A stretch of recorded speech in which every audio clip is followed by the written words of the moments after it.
Time is a powerful tool that keeps the universe in order within the world of Pokemon and is controlled by Dialga. Yet we find time and time again how it is used as a tool for humanity's gain.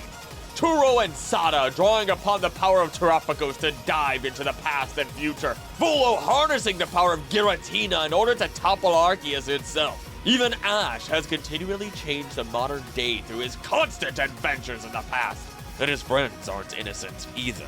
All of these people are time criminals! Individuals who have split the timelines again and again.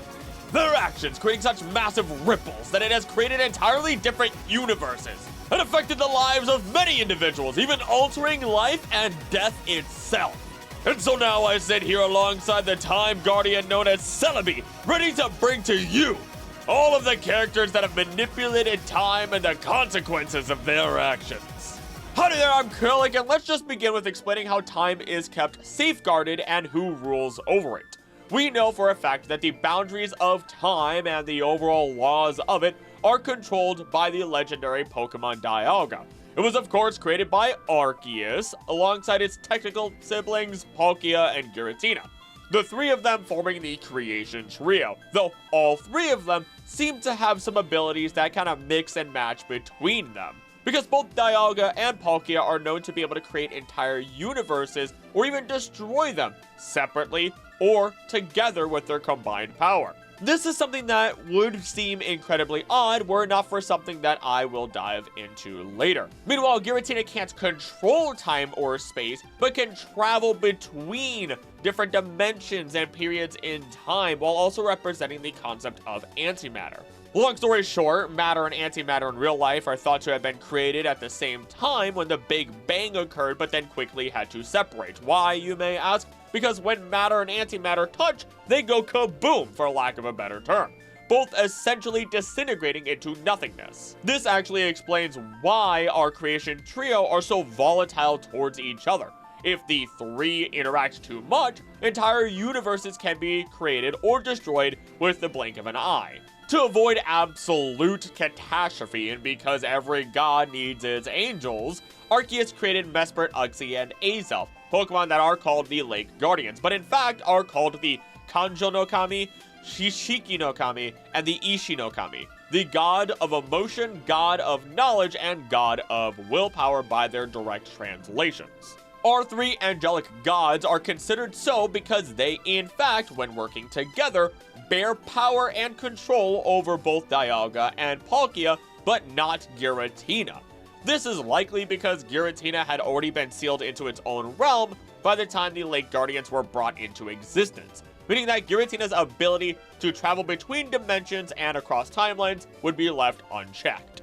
As history would unfold, Dialga and Palkia would expand time and space. The Lake Guardians would grant their gifts onto humanity, and Giratina would grow in hatred and anger towards Arceus.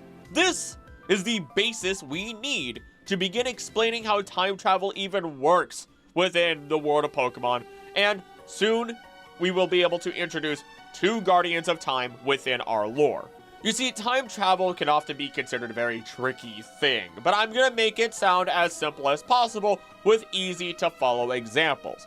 We have technically three different types of time travel. 1, linear or simple time travel. 2, what I would call replacement time travel. And 3, multiversal time travel. And don't you click away just because you heard multiverse and you're tired of that word. You can't blame me for all the movies that do it wrong. Starting with basic or linear time travel, let's say you go for a walk and a Wingull poops on your head. You then decide to abuse your power of time travel, go back in time, and tell your past self, hey, if you walk your normal route, Wingull will poop on your head. Past you listens, doesn't get pooped on, and bada bing bada boom, you no longer have bird poop on your head. Alternatively, you could have gone into the past and replaced past you without actually murdering them. In either situation, this creates a small word you might be familiar with called a paradox. This is defined as a seemingly absurd or self-contradictory statement or proposition that when investigated or explained may prove to be well-founded or true. This is because if you prevented yourself from getting targeted by a flying Wingull dropping then why did you go back in time in the first place? You should theoretically just disappear from existence because of your own actions. This would, in turn, if you did not disappear, create what would also be called a ripple or tear in time, a time anomaly. And with enough of those, the time-space continuum will just collapse, and everything will cease to exist. This is where our friend Celebi comes into play, before we explain our other type of time travel with multiversal. Celebi is our adorable little onion fairy that can freely travel through time without consequence and can even send other people or Pokemon into the future and the past. Celebi has seemingly been vital in ensuring peace is kept in the universe, as in one event, even takes us as the main character to stop a past version of Giovanni from rising back up during the events of Gold and Silver, explaining why he never came back to the desperate calls of Team Rocket. Celebi has also been known to track down shiny versions of our legendary beast trio, being Raikou, Entei, and Suicune. And this is where we begin to dip into our third form of time travel. Because originally, it may seem like there's no reason for it to do so, but it turns out that this version of our legendary trio are not from our timeline. As such, Celebi aims to whisk them back to their home universe, fix the ripple in time due to their existence, and stabilize the timelines. This is our introduction to multiversal time travel. Imagine Wingull pooping on your head again. You go into the past, you warn past you, but then you return to the present and you still have Wingull poop on your head. This means that you never actually traveled through time. You instead, theoretically speaking, opened a door, went to a universe nearly identical to your own, and changed their future, not your future. Meaning, you could think you are traveling into the past and, let's say, finding ancient versions of our Pokemon, only to find out that they are actually completely biologically unrelated to the Pokemon we know and love, and that would actually be our Paradox Pokemon in Scarlet and Violet. And this is done through the power of Terapagos, who doesn't technically control time, but may be considered a time guardian. We'll get more into that later, though. Again, multiversal time travel is you going into the past or future, but it is not your past or future. It is a different universe parallel to your own and their past or future. Now, what we find in Pokemon is that both types of time travel is possible. Great. Specifically, the one where you go into the past to change the current timeline, and the one where you travel to different universes and change their future. Though it is all dependent upon how you travel through time that determines which type of time travel you are conducting. With all that out of the way, we have the basis for what we need to actually talk about all of not only our time criminals and what they've done, but also every single instance in which time travel was actually sanctioned or allowed by Dialga and Celebi for the greater good, or other Pokemon for that matter. So how about we begin with that? But before we do, if you are enjoying this, please ensure that you do subscribe. There are hours and hours of content on this channel to enjoy. If you would like to help this channel grow, share it around, give watch time, and leave a comment, as those are the best free ways to support a channel. If you would like to go the extra mile, become a member on here or Patreon, which helps a lot, as YouTube ad revenue is not reliable, and I do all the research, talking, editing, and the thumbnails myself. But then you can also get some behind the scenes info, updates, early videos, and more. This video was actually voted on by my members, so that's a nice little perk. Lastly, check out the Teespring. We just got a Wormpope in, as I did commission Muse Art World for it, and I could not be happier with it. With that then, thank you so much for watching, and back to the video. Sanctioned time travel is all about time being allowed by the beings that control it. This being, of course, Dialga and Celebi, but not necessarily Terapagos. Again, there's a lot going on with that funny gem turtle that we'll talk about later to clarify. Dialga has only ever sent one person back in time on purpose, well, technically a group of people. This occurred during Arceus and the Jewel of Life movie. Arceus, enraged by humanity's folly, had been weakened thousands of years in the past by a man by the name of Deimos. Another character in the present day tells us the following story. Sinnoh tells the legend that once the planet was in danger of being destroyed by meteorites. However, Arceus helped to destroy the meteorites, but in the process lost the 16 life plates that normally helped it defend against any possible attack. Arceus' death appeared to be inevitable when a man named Deimos helped Arceus retrieve the plates and ensured its survival. At the time, Machina Town was a desolate wasteland, but Arceus, in gratitude at being saved, used 5 of its plates to create the Jewel of Life, which helped transform the wasteland into a paradise. Arceus put its own life at risk to create said Jewel of Life. However, when the day came that Deimos was supposed to return it, he instead betrayed Arceus and attacked it. He believed that returning the Jewel of Life would doom Machina Town and cause it to return to its previous state. Arceus, filled with unspeakable fury at being betrayed by Deimos after risking its life to help him, destroyed the shrine, but was injured, so was forced to sleep and recover. But it was known that eventually Arceus would return and unleash its wrath upon the planet. If you haven't seen my video covering the Divine Truth, then 1, you should absolutely go check that video out after this one. But the reason why I bring that video up is because you have a question in that head of yours that I can see. Why is Arceus weakened? Why are they dying? Aren't they a god? Well, yes, but actually no. The Arceus we know is 1/1000th of a god. The one true Arceus is everywhere but nowhere at once, as per the stories of Arceus. It is a being of pure energy and light that grants the world life. The Arceus we know is like a temporary body that can live and die and needs to be fueled by its special plates in order to access a fraction of its true power. This makes the Arceus we know susceptible to normal emotions, injury, the laws of time and space to some capacity, even though it can break and bend them itself, and you can even capture it within a Pokeball if it lets you. And you thought you were special for having a God Llama in a ball. You just have a pinky toe of it, if that. This is important though, as through the story, time-space is shown to have stabilized after the conflicts between Dialga, Palkia, and Giratina are all quelled throughout the trio of movies that are the Darkrai, Giratina, and now this Arceus movie. This stabilization, unfortunately, does foretell the return of Arceus, who will, as stated, unleash its wrath upon the planet, and humanity specifically.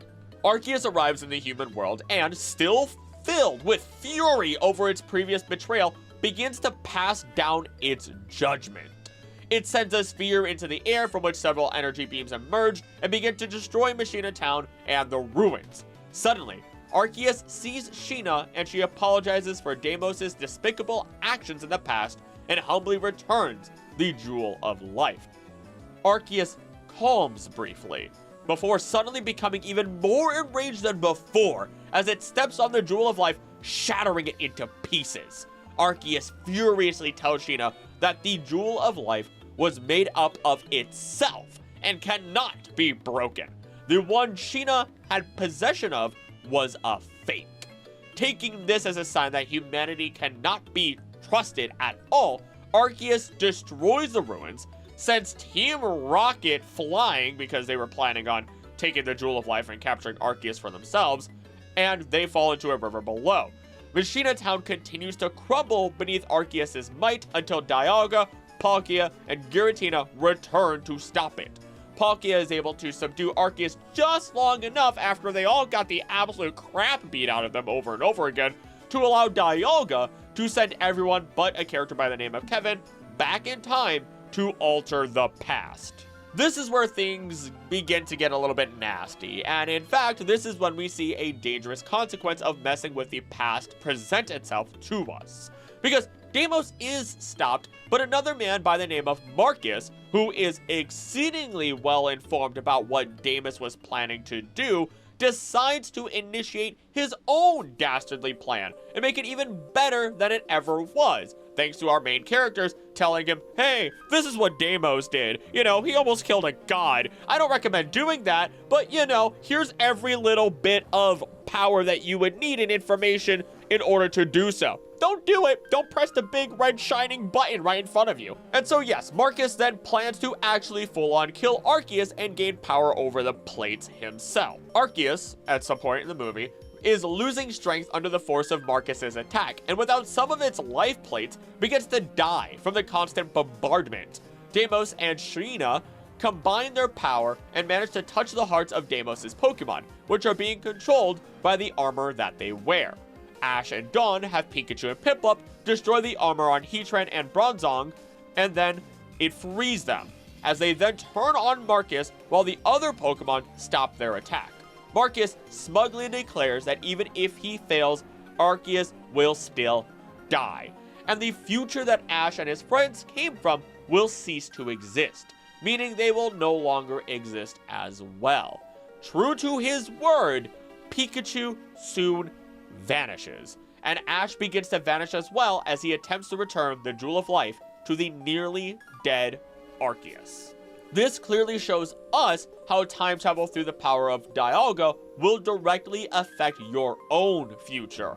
After all, remember how I said if you change the past, you should theoretically disappear? This is exactly what is happening to Ash and Pikachu. Now, Deimos manages to reach the last spark of life in Arceus' heart, giving it enough strength to reabsorb the jewel and completely recover. With Marcus's plan thwarted, Pikachu is restored to life, and as the area collapses, Arceus saves the group, as well as Deimos' Pokemon, freeing the Pokemon in the process that returns Ash's group to their proper time.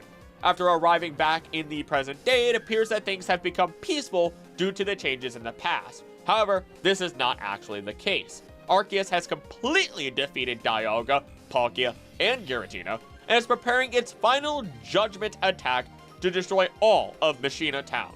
Ash cries out to it, begging it to remember that everything was fixed in the past, and just before the attack's destruction begins, Arceus remembers that this is true and halts its rampage. The changes to the past finally catch up to the present, restoring Machina Town to normal and healing the Pokemon of myth, as if nothing had ever happened. Now this is interesting, and I can only explain it through one possibility, because Dialga controls all of time. It is able to genuinely ensure your influence changes your own timeline by sending you backwards in time on your own thread of time, rather than going through multiversal time travel. Take a shot every time I say time, by the way. Don't do that, you'll probably die. Though, anywho, this makes sense, and it would also explain why Arceus was able to return Ash and the gang back to the present day, as Arceus, knowing where they came from, would be able to do so. The delayed effect would then partially be explained, and the fact that Arceus is affected by the actions of time travel shows even further that the Arceus we do know is not a full god, but simply another incredibly powerful Pokemon. One that did trounce the entire Origin trio and still had the energy to decimate the world. So, tread with caution. More examples of linear time travel and how it affects the future, or your dimensional future, is when we go back to look at our dear Celebi. There are a number of instances in which Celebi bends time itself in order to restore order. We already talked about when it had to send these shiny legendary beasts packing, but Celebi exists simultaneously across all timelines. This is so that all Celebi are aware of any information that other Celebi may be made aware of. It also serves to help keep Celebi alive, as a future one may start dying and any number of past Celebi can come to its rescue. Though Celebi has technically made a couple of oopsies throughout its position as a time guardian. For example, it has accidentally sent Ash into the past in the episode A Timeless Encounter. Throughout the episode, we do learn Litten was, in fact, Kukui's parents' Pokemon before it was given to him. How he wanted to challenge Hala, but was turned down as he was too young, all while talking to Professor Burnett, his wife. His Torracat unleashes a powerful blast that scares the Celebi that appeared in the area, and the Celebi opens a time-space rift to escape, only to accidentally drag Ash and his Torracat into the past with it. From here, Ash meets a 5-year-old Kukui and his Litten and begins to set in motion a number of events. He nicknames Kukui Rory, thanks to his Incineroar hat. He completes his first successful Inferno Overdrive in front of Kukui, who then nicknames Ash the Move King, and then the biggest ripple in time occurs. Ash explains that before coming to Alola, he traveled to many cities to compete in gyms. Ash adds that a successful trainer earns a badge, and with enough badges, they can compete in the region's Pokemon League. The sound of a battle festival excites Rory, and he asks what happens after if one wins a league. Ash doesn't answer. Instead, he mentions his goal of becoming a Pokemon Master. Rory doesn't understand the concept, but declares that he wants to become a Master too. Ash attains a Firium Z from an Elder Trevenant, and then Celebi zooms on by and only stops when it senses an aura emanating from Ash and his Torracat that signify them as time anomalies, and whisks them back to their timeline. Of course, if you know Kukui, you would then know that this was the anime reason as to why he falls in love with the idea of establishing a Pokemon League in Alola and continues to do so by the end of the events of the game. So, a seemingly innocent change, but a change to the timeline nevertheless that created absolutely massive waves. There are more instances of Celebi's handiwork, though these were at least all on purpose. Celebi played a major role, of course, in Movie 4, Celebi, the Voice of the Forest, where a character by the name of Sam saves Celebi from a poacher, though Celebi is still injured and scared, resulting in Sam being sent alongside it 40 years into the future, where Ash, Misty, and Brock find them. Sam falls unconscious as Celebi flies away, and after some misunderstandings, they attempt to rescue Celebi from a new individual known as the Iron Masked Marauder, who works under the Team Rocket organization and who is searching for Celebi, same as the poacher before. Celebi is defensive towards anyone who comes near it as it's still scared and injured, so they act instead to stop the Marauder's plans. Our focus, though, instead of all the plot of that movie, is what Sam and Ash talk about. He and Sam are discussing Pokemon, and Sam shows Ash his sketchbook, containing several excellent drawings, including the one that Sam is working on now, one of Pikachu and Celebi sleeping together. Ash remarks on the quality of Sam's pictures, which Ash compares to a Pokédex. The two talk about how, especially for Sam, their mothers must worry about them. Pikachu and Celebi wake up and run off, causing Sam and Ash to follow them. Climbing a tree, they watch a group of Metapod evolve into Butterfree and fly off, creating a magnificently colorful display. The two friends watch this together with the Pokemon and marvel at the unforgettable sight. This will be important later on. Speaking of later on, Celebi is horribly harmed by the Marauder as the story continues, and even after being freed from a monstrous dark Celebi that was using its power, Celebi continues to lose strength. By the time Ash's friends and Suicune meet Ash and Sam at the lakeside, Celebi is unconscious. Something is seriously wrong. Just then, Celebi withers in Ash's arms to everyone's horror. Brock suggests putting Celebi into the water. However, it has no effect as the lake's water has been tainted by the attack on it. Suicune, however, has the power to save the lake and jumps across the water, purifying and restoring it with every step. Ash places Celebi into the water. However, despite being clean, it still has no effect. Ash tries feeding it the berries it liked earlier, but Celebi doesn't move and the berries fall into the lake. It is now clear that Celebi is dead, and Ash and the villagers begin to weep. Sam angrily states that Celebi didn't do anything wrong, that it was forced to attack the forest and never got the choice, and now it can never have the choice.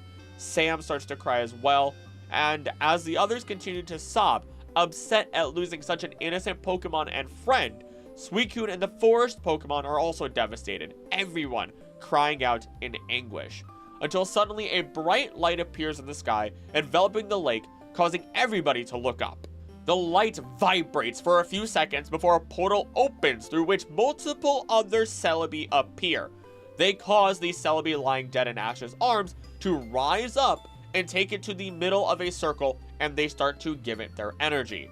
Toa explains that the spirits of the past and the future can travel through time too, and so they've all come to help their fallen friend. Celebi's body returns to its previous state, and the tiny Pokemon suddenly wakes up, completely revived, to everyone's joy. The Celebi spirits travel back through the portal, which closes in a magnificent display of light. Celebi is now full of life and starts to fly across the lake, happily returning to everyone on the shore. This again shows us how all Celebi across the timelines can freely work together, restore the timelines, and even keep each other alive to ensure the time-space continuum is kept stable. But let's actually close out this story where Sam says goodbye. Ash and the company say goodbye to Suicune, and Celebi prepares to travel back in time 40 years to return Sam from where he came from. As Ash says goodbye, Sam and he agree that they'll see each other again one day. Celebi and Sam disappear as they travel through time, and those who remain in the present are saddened by Sam and Celebi's departure, with Ash especially upset that his new friend had to leave. Soon afterward, Ash, Misty, and Brock find themselves back where they started, calling Professor Oak once again to confirm that it indeed was a Suicune they saw, and Misty adds that they also were able to see Celebi. Oak notices Ash's disheartened face and asks him what exactly is bringing him down, as he hasn't said a word since they began talking. Ash replies that it's because he made a really good friend, but now it seems they'll never see each other again. Professor Oak responds that true friendships can withstand the test of time, and he's sure that he'll see Sam again, and that even though they're separated, they'll be friends forever. Ash feels better from Oak's kind words and promises to tell him the full story when he returns to Pallet Town, and Oak remarks that he's looking forward to it. After hanging up, Misty suddenly realizes that Professor Oak somehow knew Sam's name, despite the group having not mentioned Sam's name to him. And before she has enough time to think about it, they end up taking the ferry that is prepared to leave, and they have to rush to go catch it, letting her lose the thought. Brock can only simply chalk it up to being that Professor Oak is a brilliant man who knows everything, as they run off to more adventures. But back in Oak's lab, the professor is looking through his sketchbook. He begins talking to himself, saying that it's as if it was all something that occurred yesterday, revealing the drawing of Celebi and Pikachu together that he drew as Sam 40 years ago. Professor Samuel Oak.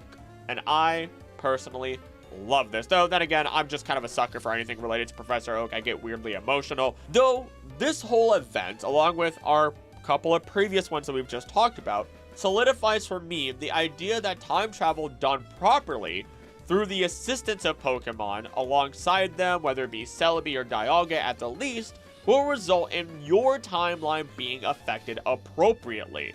It would explain all of these instances, after all. Though, let's quickly wrap up the remainder of time travel events Celebi is involved in. It sets characters by the name of Richie and Sparky into the past, which allowed them to rescue and even save the lives of others, allowing one of them to become mayor in the present day, as seen in Pokemon Chronicles, Celebi and Joy. And I already mentioned how Celebi sent us as main characters into the past in order to prevent Giovanni from rejoining Team Rocket. Though, you might wonder, why did Celebi do that?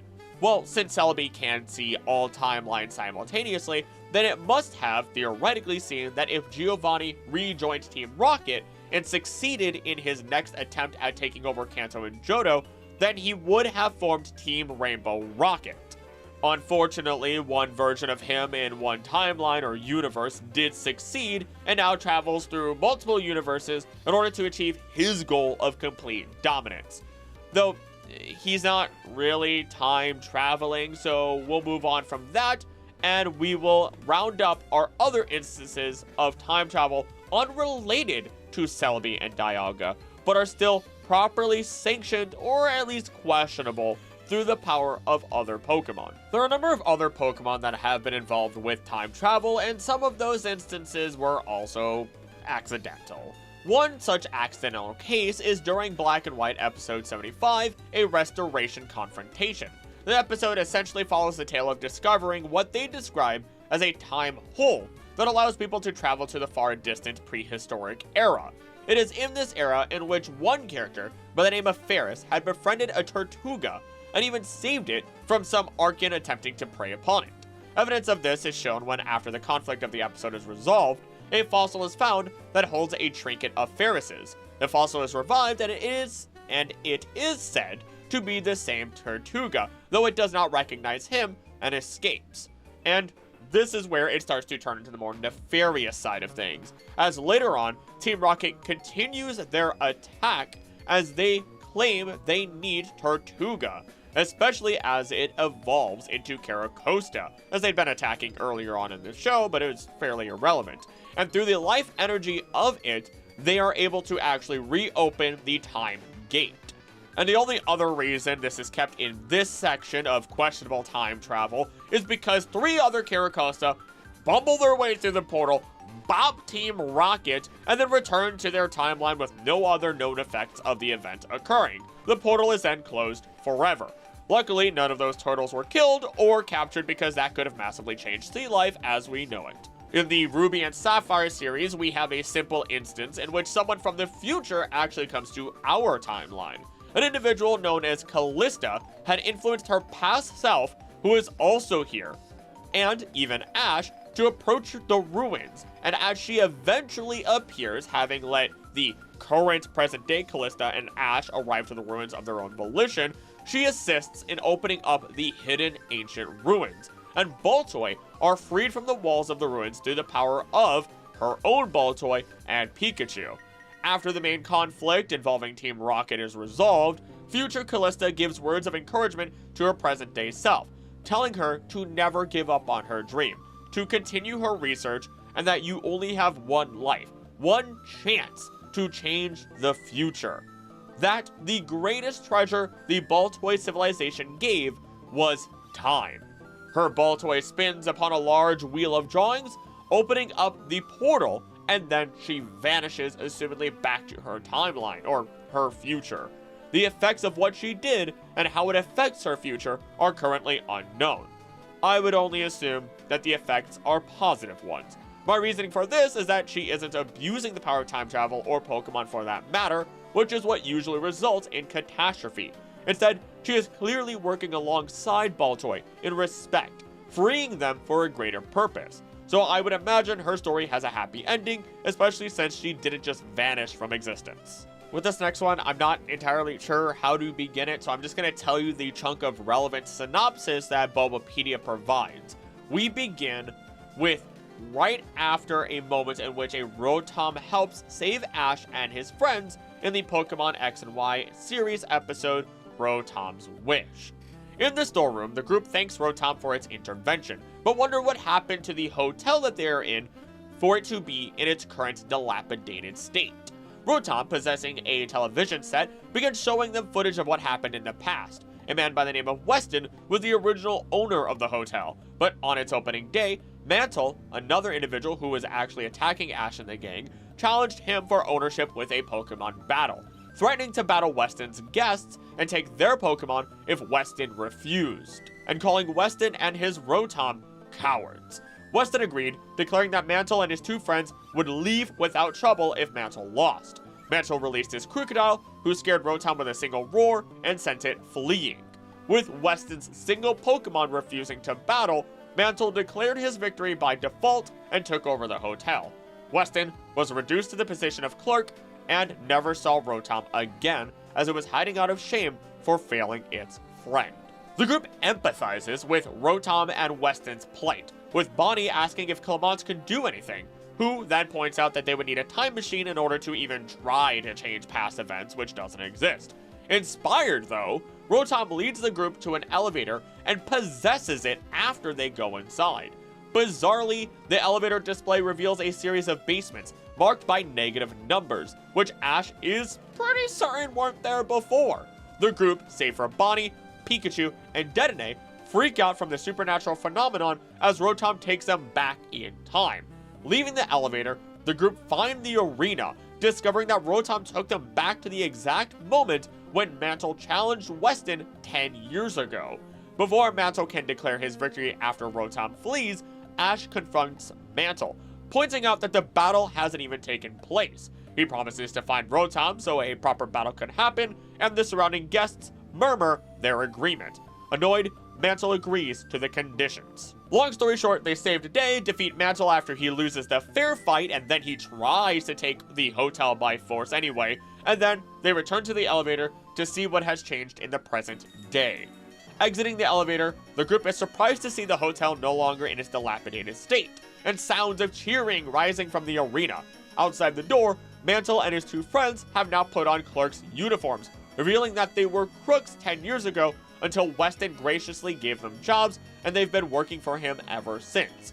They welcome Ash's group to the arena, where Weston is hosting a ceremony commemorating the 10th anniversary of his hotel's opening. Rotom, recognizing them, floats over while Weston goes on with his speech, crediting the mysterious boy and his friends who helped him out of nowhere without even leaving their names. At the back, the guest who'd lost his Pangoro cheers Weston on, his precious partner by his side. Entering the lobby, the group comments on the pristine state of the hotel until Bonnie points out the picture of the hotel's owner from 10 years ago, which includes all 4 of them with Weston. The group realizes that they really did travel back in time and rewrite the hotel's history.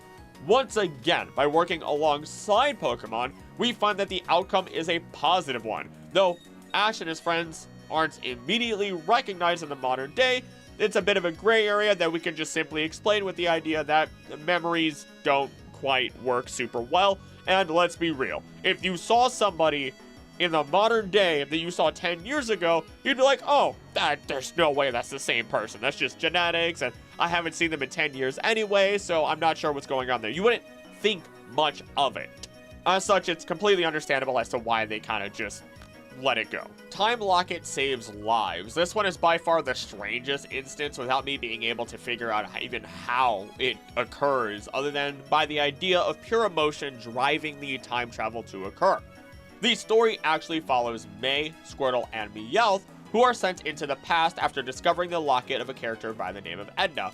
Edna had already told May the story about her marriage and her regret of not telling a man by the name of Jonathan that she was pregnant with their child. He was going to be leaving town to become a doctor, but then would pass away a single year later, never returning and leaving the family hollow. When the trio finds themselves accidentally in the past, they change the rain to snow so that Edna was able to make it to Jonathan without slipping on the wet concrete and tell him the news that she was pregnant. Jonathan proceeds to stay, and time in the future is changed. Edna and Jonathan now live happily together in the present day in their old age, though her granddaughter Katrina and Edna did not remember May anymore. This lines up perfectly with non-sanctioned time travel rules that we've established. In all other instances of time travel where Pokemon were consensually involved, there were no negative adverse effects that we were made aware of. Nobody truly forgot anybody else. Meanwhile, in this instance, it was made clear that instead of Edna and Katrina remembering May on top of their now changed history, similar to what happened with Arceus, May is instead forgotten. I personally don't consider this a crime against time law, as this was truly an accident. Though, now it is time for us to finally delve into the real criminals of time. Let's begin small and work our way up, beginning with the Malamar we see in Pokemon X and Y. These are evil Malamar that everyone talks about. The ones that take over minds, build massive machines, you name it, they're hyper intelligent, and they do appear a number of times throughout the series, eventually revealing what their true goal is. Using 6 devices, the Malamar are aiming to alter the world's environment drastically in order to create a world that is best suited for them, although such a world would almost certainly not benefit any other parties. In other words, they're gonna kill everything and everyone for the glory of creating a world that lets Inkay and Malamar thrive. Pretty strong criminal behavior there. Celebi, if you could, please give them 3 eternities in jail for their crimes. Right, I'm not the one in charge. I'm just a liaison at best. Anywho, those Malamar were eventually defeated, and then using their tech, they blipped to the future, declaring that one day they will return. Spoiler alert, they have not returned, and they likely never will for that matter, unless they have a surprise encounter in Pokemon Legends ZA, because whatever, why not? That'd be a fun little side quest. Bill's time capsule. Now, this is the only time I'm actually considering the manga for this video because I gotta do my best not to spoil everything for myself. But even in the games, Bill creates a time capsule, which is the explanation as to why you are able to trade Pokemon between Generation 1 and Generation 2. Meanwhile, in the manga, Bill changes the timeline by sending his own Pikachu into the past in order to become friends with our main character, Gold. But then a black Tyranitar appeared and threatened to alter the future through its destruction, almost causing Pikachu to vanish. This is seemingly a pretty minor infraction, and Bill likely avoided persecution because the event was kept short and Pikachu was sent into the past rather than having Bill himself or any other human get sent there. This is shown to be an instance of traditional time travel, as we do see, so Bill is somehow arguably on par with Celebi and Dialga in terms of being able to find the correct timeline rather than accidentally being sent into another universe's timeline. He is the OG genius of Pokemon, I suppose. And after all of that was just a appetizer, maybe a soup and a salad. Hope you got your palate nice and wet, because now we're going to dig into our full meal, as we can begin with something that most people believe to be true, and that is that the big man AZ himself split the timelines. Now, he built the ultimate weapon, and boy, I've talked about the whole event of the ultimate weapon ad nauseum in a number of different videos, but here we go again, because after he loses his Floette and creates this machine, it was originally just meant to bring Floette back to life. Though the problem with this is that AZ, the alchemic genius that he is, knew that life in Floette could only be restored by controlling the flow of life itself. He takes the life energy of various Pokemon, fires his machine up, blasting the area that they are in with overwhelming life, and this not only revives Floette, but gives them both an incredibly extended, seemingly eternal lifespan ranging over 3,000 years. I say seemingly because the energy will, in my opinion, eventually go away, and they will pass away the same as any other person in Pokemon. After all, they derived their energy from multiple Pokemon who have a finite lifespan. It's just stuffing all of that into a smaller container. Though this wasn't enough. AZ wanted to get a form of revenge on those that took away his Floette in the first place, and even end the war occurring in his beloved Kalos. Floette, seeing what brought it back and what is now happening, abandons AZ for his disregard for the natural order of life. And as the weapon fires once more into the great beyond, into the stars, it loops back around and crashes back, and in catastrophic destruction, puts an end to the war. This energy that was sent out into the world was not just regular Pokemon energy in mass, but also energy that was harnessed through the control of Xerneas and Yveltal, who directly control the flow of life. Their energy coalesced within meteors and evolution stones as that blast went off, and any remnants of it remained, to then create mega stones, or even keystones for that matter. And this is when our timelines split. So much energy being released into the universe at once creates such a stir that the timeline itself opens a rift too massive for Celebi to close. And Dialga's assumed decision is to simply just sit back, sip his coffee, and say, yeah, whatever, and allow it to exist as its own timeline, its own universe, in order to stabilize things in a different way. This is where events of Pokemon games begin to differ, all dependent on whether Mega Pokemon exist within the world or not. Pokemon XY, Omega Ruby Alpha Sapphire, Ultra Sun, Ultra Moon, Let's Go Pikachu Eevee, all are the same universe due to their involvement and acknowledgement of Mega Pokemon. Any games before our introduction to Kalos can be seen as the original timeline. Meanwhile, the remaining future games can be seen as questionable due to Mega Evolution not being possible and otherwise entirely absent from Galar and Paldea. Though that headache on how the timelines are organized is an entirely different headache for me to deal with on a different video. Long story short, Mega Evolution exists within its own universe alongside any other games that contain that gimmick. This is actually all but directly confirmed in the Pokemon Adventures manga. Yes, I know, I said I wouldn't consider the manga again, but I couldn't resist for a proper supporting piece of evidence, something I used in the Arceus video I mentioned earlier, actually. This even explains why Archie and Maxie look different between the original Hoenn games and Omega Ruby Alpha Sapphire, for we see the two becoming controlled by power that resided within Kyogre and Groudon, and these two lose their bodies, being sent to the Distortion World, only to come back in the future, where we find the story of the meteor coming down to destroy the planet, which is the Delta Meteor.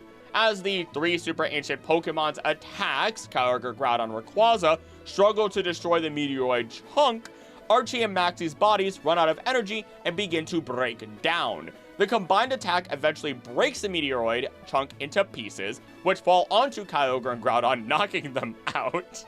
That's way funnier than it should be. After watching from afar, characters Amber and Blaze go down to see if their leaders are safe, only to find them both in the process of fading away.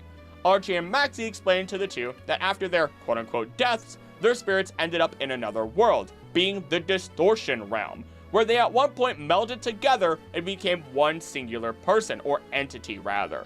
After a hole to the real world was opened, an unknown voice called out to them, asking to protect the planet.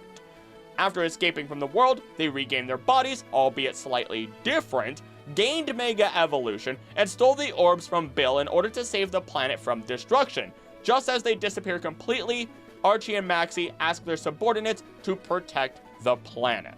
This doesn't sound like you're actually going to the future. It sounds like they are moving to an alternate timeline to replace themselves momentarily, just like we talked about with one of our timeline or time travel options. Who was the voice, though? It was more than likely one of three: Arceus, Dialga, or Celebi, considering that the two leaders were revived, given great power through Mega Evolution, which they had not known about before this instance, and were tasked with the mission of saving the planet from destruction. This is no coincidence.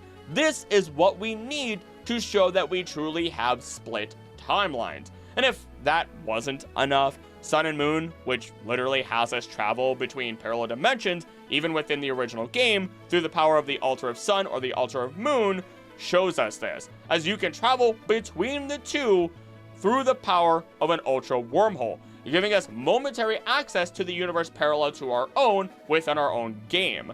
Now, take that and multiply it over and over again for every single game that exists, every single remake that is made, and every single decision that you make in every given game. And you have infinite universes that are connected through their threads of time. And here comes AZ blasting a hole through that spider web. Thanks, big man. AZ's infraction is not minor, but at least it is easy to explain, as the evidence has been very apparent and explored thanks to the Pokemon community. Now, we get into the very deliberate actions of time manipulation through those three wonderful characters that I have in the thumbnail. Opening the curtain to multiversal time travel, we begin with Turo and Sada of Pokemon Scarlet and Violet. I've been waiting to talk for so long about these two professors. Ever since I released my video discussing all the Ultra Beasts, I have been slowly plotting my case against Turo and Sada. Though, this is going to get tricky, all because of terapagos. Because our Gem Sea Turtle kicked off their abilities to travel through time, though in a relatively indirect way. In prehistoric times, the terapagos species is said to have fallen through the cracks due to seismic shifting, and in turn, only our one known terapagos is the remaining survivor, or at least that we know of. We might have to have a chat with Regigigas about that one.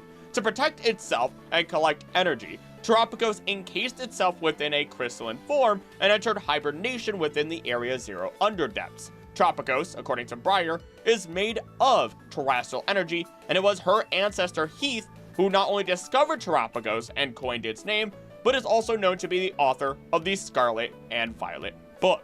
Heath was a member of the Area Zero Expedition survey team that is told in stories throughout the game, and was part of the first group to reach the depths of Area Zero and encounter Paradox Pokemon.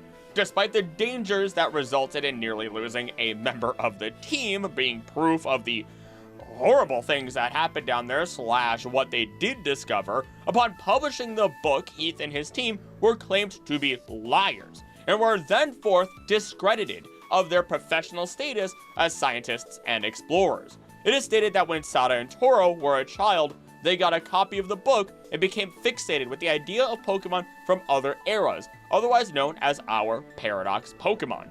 I will be avoiding the anime as much as possible, but I have had to spoil myself a little bit in order to properly assess what we have. I also really need to watch Pokemon Horizons one day because it's becoming more and more interesting as I hear more and more news about it. Though, there is one paragraph of information that is incredibly important for our understanding, in addition to one tiny bit from the anime that I will make sure is as little spoilery as possible. Terapagos also has the ability to alter timelines in some capacity, as seen in the core series games and animated series. It is capable of bringing humans, certain Pokemon, and objects forward from other points in time, or from alternate timelines altogether. While using this ability, a mist appears around the affected area. Once it disappears, whatever was brought is sent back. As seen in several Pokemon Horizons episodes, Terapagos also has the ability to create visions of its own memories, and even of other people's. Due to the terrestrial energy its body produces, it was responsible for allowing advanced technologies such as Terra Orbs, the Professor's AI duplicate, and the quote-unquote time machine to exist in spite of human limitations. There are potential counterarguments that Terapagos may even be able to actually simply grant wishes in some capacity, which would then bring about the creation, or at least opportunity, to achieve your own wish. Though I can't discredit this, as gouging fire is under the care of a trainer 100 years prior to the events of this series, meaning it would have existed before Heath's desire to see the combined beast that we see in his books. Knowing this, we can move forward with our understanding that Terapagos does indeed control time to some degree as previously stated. With Turo and Sada, their stories of course parallel each other, so I'll just refer to them as Professor, as only one of them in a given universe actively sought after the past or future Paradox Pokemon within the games. Let's go over their entire story and break everything down as we go.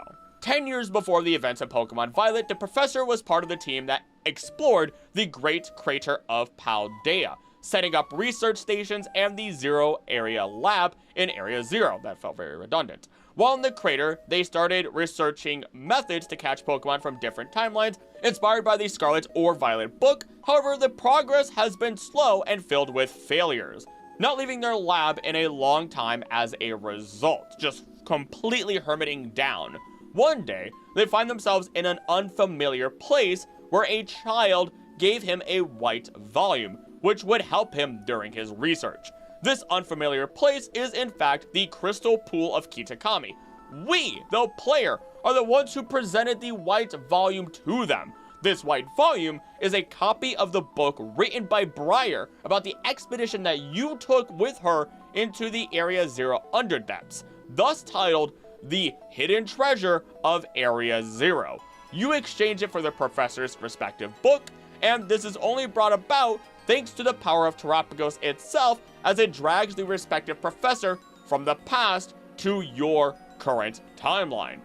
This is what kickstarts the Professor's eventual ability to harness the power of Terra Crystals for their mission. Yet nothing changes in our timeline. Interesting, isn't it? The Professor is then noted to have developed a prototype for the Terra Orb, earning corporate backing for the project and allowing them to set up a secondary lab in a lighthouse near Cabo Poco. Furthermore, they were able to harness more of the unstable energy despite concern from funders and move the majority of their research back to the Zero Lab. The Professor, fascinated with either future or past Pokemon depicted in the Violet or Scarlet book as per Turo and Sada, would then succeed in developing a time machine that would allow them to reach out to Paradox Pokemon from either points in the timeline or from different timelines by transporting Pokeballs there and then bringing them back to them. These included Miraidon and Koraidon, are legendaries that are Pokemon extremely similar to Cyclizar. However, they began to become obsessed with their research, continuing the influx of Paradox Pokemon into the modern day in pursuit of a paradise for their family. Shortly after Arven was born, the opposite parents would then abandon the professor of their universe. This would mean Turo would abandon Professor Sada, or Sada would abandon Professor Turo. At some point, they would bring their respective legendary Pokemon to the Lighthouse Laboratory on Poco Path and live with Arvin, and his Maschiff, until the legendary started attracting too much attention, forcing a return to the Zero Lab. Going deeper into their work and ironically neglecting the very people they had sought to build a paradise for, Arvin ended up growing up in the Lighthouse Laboratory on Poco Path on his own, never seeing or connecting with the professor due to the latter's newfound devotion to the Terra project. This estrangement was intensified by the professor's search for a more suitable assistant, which is really painful, as that's basically replacing or creating somebody new rather than bringing your own son into your work or paying attention to them and leaving your work behind, which led to the creation of an artificial intelligence copy of themselves using the Zero Lab's crystals to double productivity, as humanity does not possess the knowledge to develop a sophisticated AI in the time period the game takes place in, which is why the AI cannot leave Area 0. Together, they were able to transport a second, more aggressive legendary to the present day in hopes that the two legendaries, being two Miraidon or two Koraidon, could survive and thrive in their new surroundings. At some point, the professors also developed the Pokeball Lock system, an ID-based defense mechanism for their respective lab. The professor was determined to maintain their dream of all timelines of Pokemon existing in harmony. Unfortunately, their research was cut short when they attempted to stop a territorial battle between the two legendaries, defending the passive one and taking a mortal blow from the aggressive one. This also led to the destruction of Research Station number 4, and the professor eventually passed away, leaving their AI to manage the remnants of their work in their place. However, the AI did not agree with accepting the ecological consequences of the professor's dream and began impersonating them, reaching out to the professor's associates in hopes of finding a way to end the Terra project once and for all.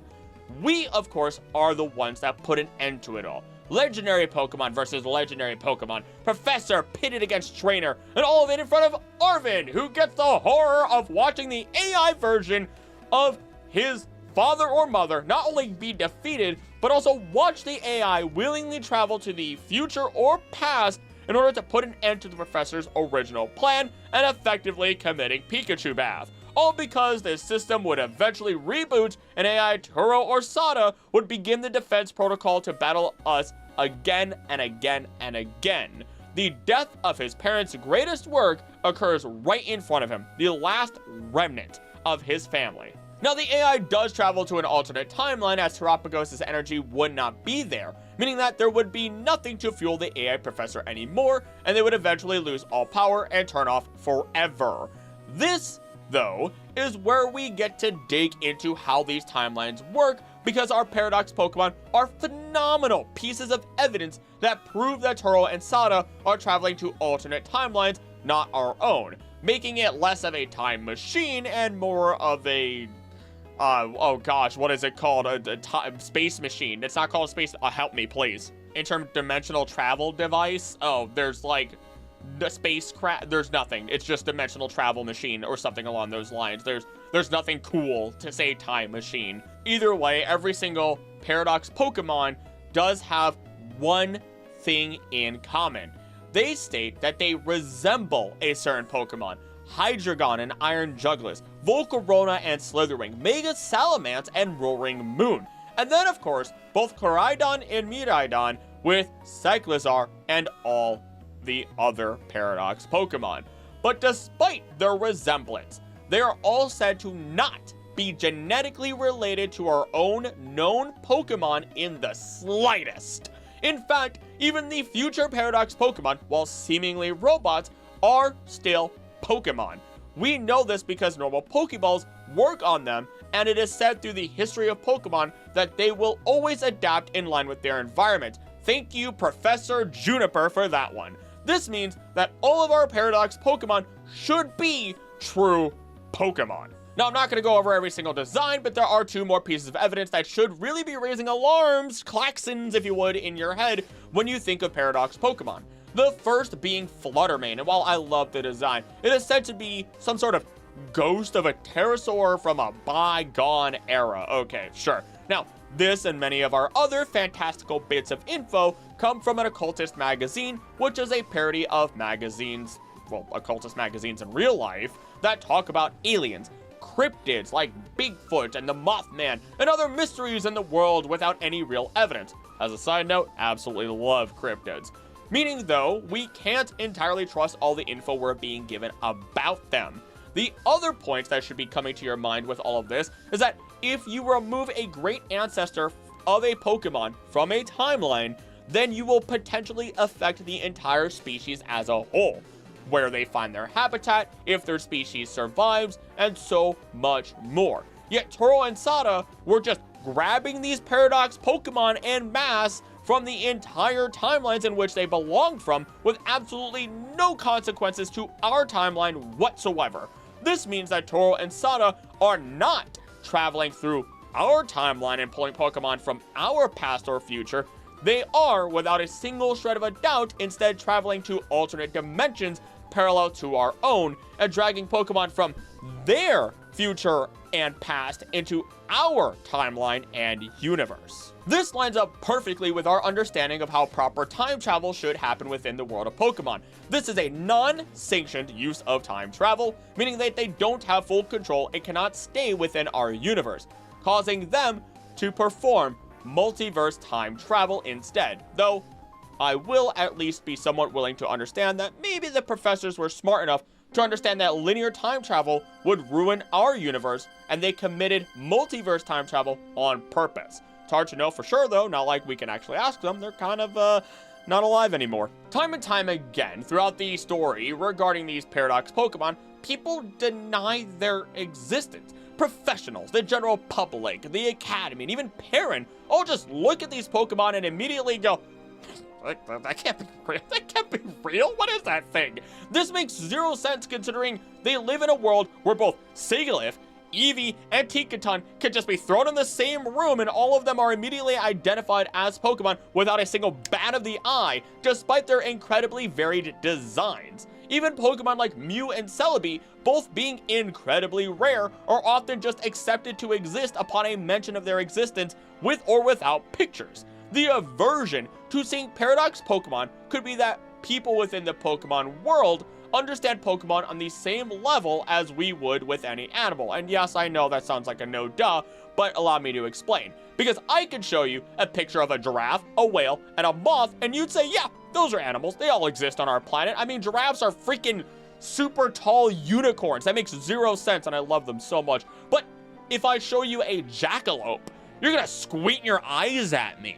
And that's because it's similar enough to the animals we know and love, but it's just your natural instinct. Even if you aren't educated on why that thing shouldn't exist and that it doesn't, you would know that it can't be real, even if you can't explain why.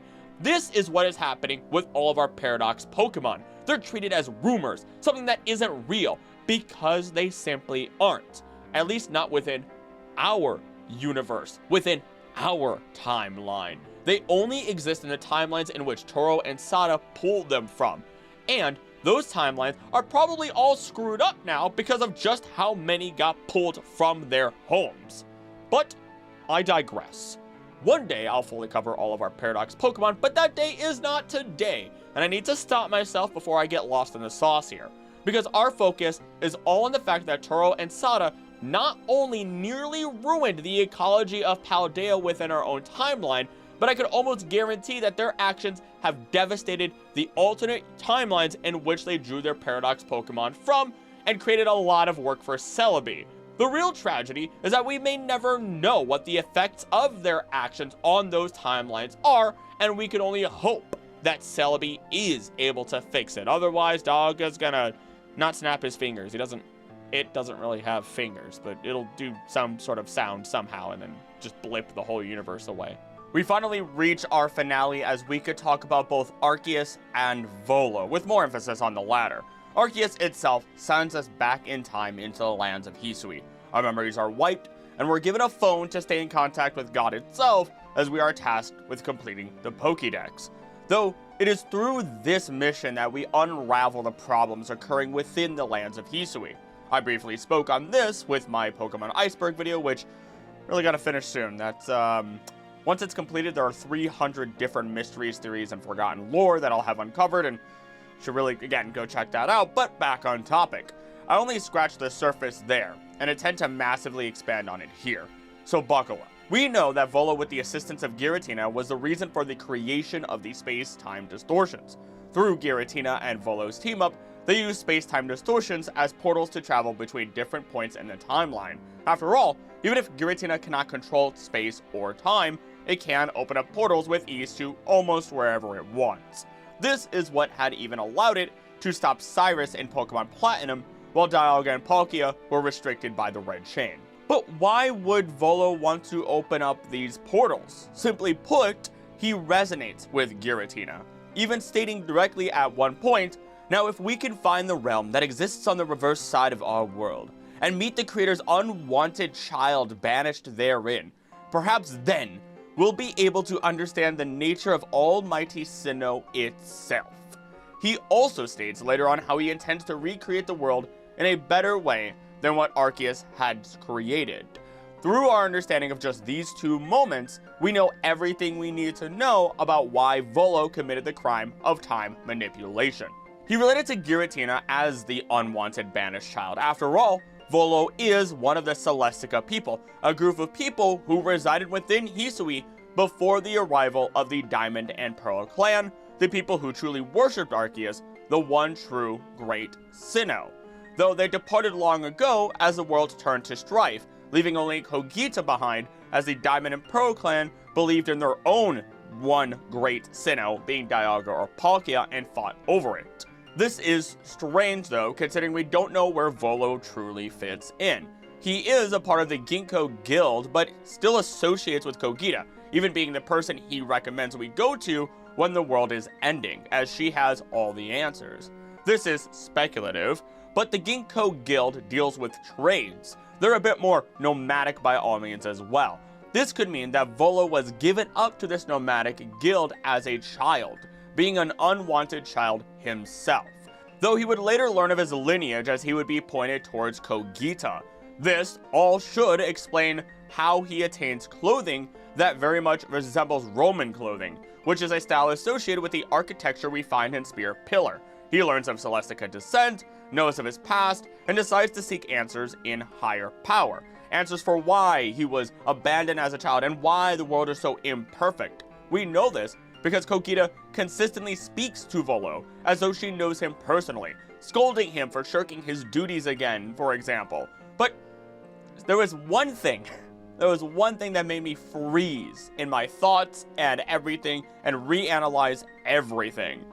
And it's one singular quote after Volo says those Ginkgo Guild merchants while in Kogita's presence. And she states, "One of those Ginkgo Guild merchants, you make it sound as if you're not one of them."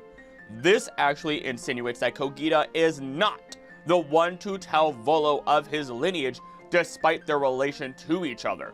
Kogita doesn't know that Volo is a descendant of the Celestica people, despite knowing so much about Arceus and knowing that her task is to wait for the one with the mission, which is us as the player character, Ray or Kari. So how does Volo learn about his bloodline? He learns what little he can from Kogita about the history of the lands, then ascends Spear Pillar, and is there greeted by Giratina, who is given a similar fate: abandonment. Finding a bond in trauma, the two proceed to work towards vengeance upon the one that set all of it in motion in their eyes, God itself, or rather in this case, of course, Arceus. Their plan is to defeat Arceus and bring about a better world, and they believe in this so much that a Lucario and a Togekiss even team up with Volo, beings that are said to only align themselves with pure-hearted individuals and strive towards a world without war or strife. Volo's Pokemon truly believed in him and his cause. From here, where does Volo go? What does he do? Well, we can use the people and Pokemon that appear through these space-time distortions to help us answer those questions. But before Volo would travel forward in time, he needs to first learn of his bloodline. Volo jumped backwards in time so that way he may witness the Celestica people. He learns all about how they built statues of the Origin Trio, that they worshipped Arceus, and how dangerous Pokemon were. But also learn how Pokemon are our partners. They're meant to be equals with us and not actually meant to be feared so much. It was here, in this peaceful time, that he would be able to find a Togepi, a Pokemon that just wants to spread love and joy, but is otherwise difficult to find in Hisui or even the modern day due to war and strife. He spends time with the Celestica people as best as he can, while still being seen as an outsider, which would bar him from learning everything. Here he sees how he was abandoned as a child. Here he confirms he is of Celestica descent, and it is here where he learns all about the events that occurred before the main story of Pokemon Legends Arceus. How the great hero of Hisui and his noble Pokemon defeated Giratina, sending it back to the Distortion Realm as they tore down its statues and renamed it the Great Unknowable One. He learns where the plates are currently and where they may continue to stay until they are gathered by us, as we are even encouraged by him to gather the plates. He even mentally absorbs the designs of clothing that the Celestica people wore, all so that way he could create his own, as revealed when he battles us. He leads us on a leash, from statue to statue, from runic carving to runic carving, knows so much about the world, every little bit. From the Coronet Highlands to the Obsidian Fieldlands, Volo is always there. He is always just out of reach, just ahead of us, or even if we get there first, he still has answers and knows things. He is confident and calm, smug in every single moment we meet him throughout the entire game. Almost as if he has always known more than we ever have. And all he needs to do is lead us to a treasure he cannot obtain. Let us become weakened, so that way he may easily take what he believes he deserves. But let's continue, because this first visit into the past of Hisui gave Volo all the motivation he needed to commit to his plan of overthrowing Arceus with Giratina at his side. One of Volo's trips was to Unova, which we know because we find Ingo within Hisui with no memories, and I want to spend some time exploring Ingo's entry into Hisui. Ingo fell through the space-time distortion, and while he lost his memories, he didn't lose any of his skills. This is very reminiscent of Annabelle, as we first see her in Ruby, Sapphire, and Emerald, and then we see her in the Sun and Moon franchise, who continues to be an intelligent and strong Pokemon trainer despite losing all of her memories due to her displacement through an ultra wormhole. Instead, though, through our understanding of Ingo's actual voice being a bit more cheerful despite his dour expression and the color of his clothing, we may actually be able to also conclude that Ingo was the person we find in the trailer for the reveal of Hisui Zora and Zoroark. The person shows for a moment, just a little bit of darker clothing, but that might be the lighting, and is the only person in the entire region of people to not be afraid of Pokemon, well, with exception to some trainers, which he doesn't even seem to have Pokemon himself in this moment. More specifically, though, he is not afraid of Zora. This stands out like a sore thumb, because everyone is afraid of Zora in Hisui, to the point where they drove it out of their villages, the Zora died, and then they came back as vengeful wraiths that hate humanity, which would only drive their fear of the Pokemon even higher. The person in the trailer is using video equipment, and while they call it a strange device, they still know how to make it work. Very similar to how we had the strange device of the Arc phone. This all aligns with our understanding of losing memories, but keeping learned skills. This individual catches wind of Snorunt, and they get excited about it and even know information about them. Snorunt isn't available in Unova, but you can register it in the National Dex, which would explain the excitement and the possible knowledge of them. The individual continues to explore, eventually finding Hisui and Zora, calling it adorable and admiring it for its appearance over and over again, before the dark form of Hisui and Zoroark's illusion attacks. It sounds like he drops the device and runs away, rather than dying like everyone else thinks he does. I will make one note, though. just as a counter argument to my own stuff, is that the voice of the person is thought to be Micah Solusad, who actually voiced Adaman in Pokemon Masters. This may just be a small coincidence and may bear no real weight, but I wanted to at least be open in my findings. Again though, I find it incredibly strange that anyone from Hisui would not run at the immediate sight of a Zora, as it is the exact literal Pokemon equivalent of the Kitsune and the fear that people have regarding them, despite other Kitsune being benevolent creatures. But back onto the main topic, even if we conclude that Ingo was not this specific individual, Ingo is still here in Hisui, meaning that a distortion was opened up to Unova. But why would Volo have gone to Unova? What information can he get there? Well, who do we find here in Hisui that is a member of the team we've never seen before? That's right, our forces of nature. Tornadus, Thundurus, Landorus, and then the new addition, which was apparently always a part of it, Enamorus. They are otherwise known as the Four Gods, all having been worshipped as they represent our four seasons. Controlling them would mean you would control gods according to the legends after all. In addition, we would find in Unova incredible history and a massive library thanks to the efforts of Lenora. But this isn't enough, nor does it really give him what he needs to know about Arceus, let alone the four gods aren't really all that meaningful or as well worshipped in the modern age. So he kind of puts them off to the side. Lenora's library, though, would be a stepping stone to show him where he needs to go, and that is to Canalav within Sinnoh. It is imperative that Volo came to modern-day Sinnoh. This is because the Canalav library details great information regarding Arceus and the Creation Trio, the most important of them all being books on the myths of Sinnoh. These books talk about the Lake Guardians and how important they are to Dialga and Palkia, what they did, the power they hold over time and space Pokemon, and where they went, residing now deep under lakes. It speaks about the original story being the birth of Arceus and the universe itself, the myths of Snow Point Temple and the Regis, the creation of Dialga, Palkia, and Giratina, the Distortion World, additional myths of Arceus regarding every single plate of Arceus, the Jewel of Life, and even information that was derived from the old verses that we find scattered throughout Hisui. Old verses that are basically the Arceus Bible and were written by Kogita herself, thereby exonerating her of ever telling Volo any vital information. It is within Canalav Library that Volo got nearly everything he needed to know. Everything that we have talked about at the beginning of this video. Now your next question should be, how do you know that he went to Canalav? How do you even know he went to future Sinnoh to begin with?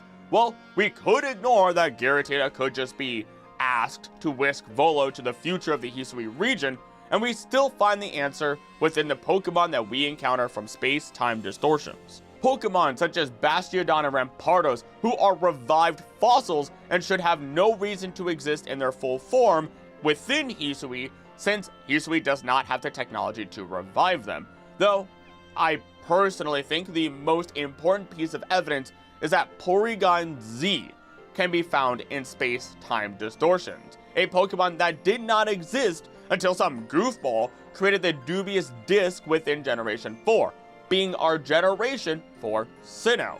All other Pokemon can be explained away in a number of weird ways, or are Pokemon found in Hisui somewhere, if not at least rarely, but not Porygon Z. It is an artificial Pokemon that requires computers and discs to be created, everything that Hisui does not have currently.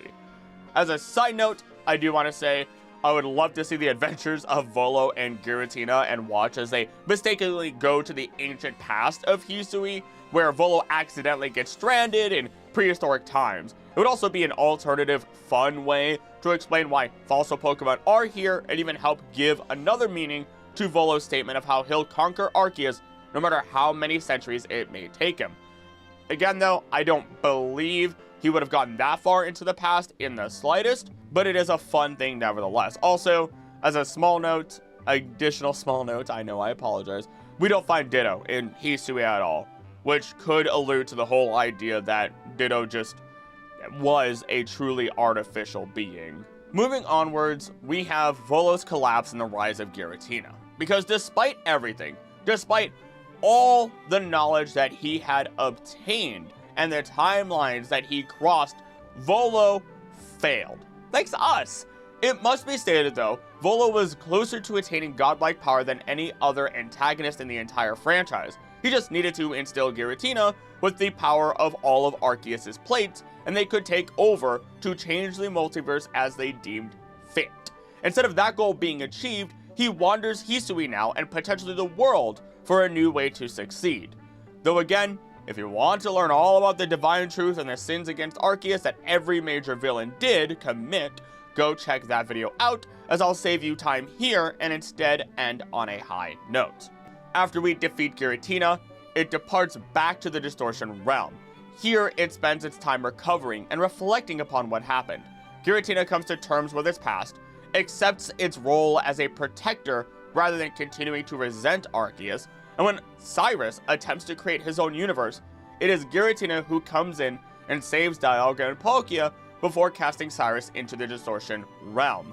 A turn of leaf for our wonderful renegade Pokemon. This, though, does include our dive into exposing all of our time criminals of Pokemon. I hope that it wasn't too hard to follow, as even while scripting, I had to write and rewrite entire paragraphs just to ensure this was as clear as possible, which is also why I didn't have as many tangents as I normally do. If you did enjoy, once again, ensure you subscribe, comment any other theories, ideas, or evidence you may have that go alongside to support it, or even counter my own arguments, as I think that that would be really fun to at least read. And again, go check out my other videos. Watch time, commenting, and sharing are the best ways to help a channel grow for free and help it support my channel. In addition, if you would like to go the extra mile, become a member on here or Patreon for as little as $3 a month and receive some nice perks. One of which is your name being shouted out at the end of every single video, which we're going to do right now. Starting with our gods, I hope begins Heals for Life and Value 11 with all of our champions, Andrew Merchant, Costa, and Joshua Biggins Wilson, with our Knights of the Court, Crumbo, Fix My Nitrogen, Dilparine, Double Plow, Annie Stone, Allen in Heals for Life and Value 11. Then all of our Wanderers, Edward Kasowski, Hooded Fox, Emmett Ranger Hawthorne, Andrew Tyson, Tishima, Zanzibar, Chef in a Bottle, Justin Green, JV Green, Minnie the Man, Minnie Tavis, Lamb, Venica Fox, Ben Dover, The Sporty Yamper, Evil Chan, Max Supreme, Octo Shane, Woomy, Charles Reed, Roast Beakers, and Tyler, Darius Regan, Zilver, Lazarus, Ponyboard, DPM, Pander, Nerders, Freeberg, Lost Wisteria, Softy and Kai, Kabuchak 123, Hag, Eddie Cadabra, Bach 1000, KO 23, P89, Aircantor, RD, Shiny Blastoise 52, Krill, Final Fantasy 14, Matt S, Marco Man, Colin Moore, Kieran Trick, Carl and Crow, Zyplum, Plushkit, Summit Warrior, Nate Conley, Sophie Sam 13, West Time, Your Short Blaze, Scott Slime, Daniel Olova, Queen Jude, Rod Ellis, Zenko, Sweatshy, Speed Noob, Tatapat, Ravi Ramsey, Sardonyx, 8-Bit Ducky, Poke Odin, Tracker, Soylent Beat, Chris Wills, Great Lakes Feathercomb, Nix, Stars, Evan Karasu, Lenore Wolf 312, Iana, Traffy, Starbreed, Foster Damus, Zane Zetum, Black Air Force Energy, Just Another Vegan on YouTube, Sci-Fi Gaming, Red Wolf Eagle 13, Story Song, Ezo, Kuritan, Whimsical Stray, Unknown Ooh, Lazy Link 17, Metiel, A Cooler 1, Axel, Bad Choices Made the Very Average Gamer, 8-1199 Bosses, a Bitter D, Dastron Gaming, King Pie, Planet Bob, Happy, Patabanda, Tempest, Zeta, Zane, Jade Twaster, B10s TS, Jose Colado, Pokefan Girl 23, Michael Gibbons, Konosuga, Guya, Libro Cubicularist, I had it last time, Dalton, Queen, Jers, Brian Milley, Julian Warner, Dice, Carby, Abdallah Lottie, Ren, Generic White Man named Jack of the Frost, Recious Snivy, Ruby, Addie C, Jacob Square, DJ Monk 23, Squidwater, Riot Smith, Gamer, Bad Dragon Knight, Just JM, Betty Samaru, Star S, MD with a Horse, Hey Bill Yeet, Micah 626, Gaming Muse, Art World, Telumiel, Gwen Dolan, Eastgander 072, Andrew Frost, Pickonomics, Summon, Slot, Knock, Nuyan, Ian Ray, Big and C9, whatever this is, Corner of the Cop, Scott, Carlisle, Heather Weisett, Dylan Peters, Malachi Burkhardt, and Marshy. Thank you all for being members of the channel. If you want to ruin my ability to say all of these names before the end of the Heart Gold end credits, then become a member while also being able to support the channel and support content like this. With that then, as always, thank you so much for watching. Don't do anything I want to do. Don't do anything I want to do. Please be nice to each other. I love you, and I'll see you next time. Bye!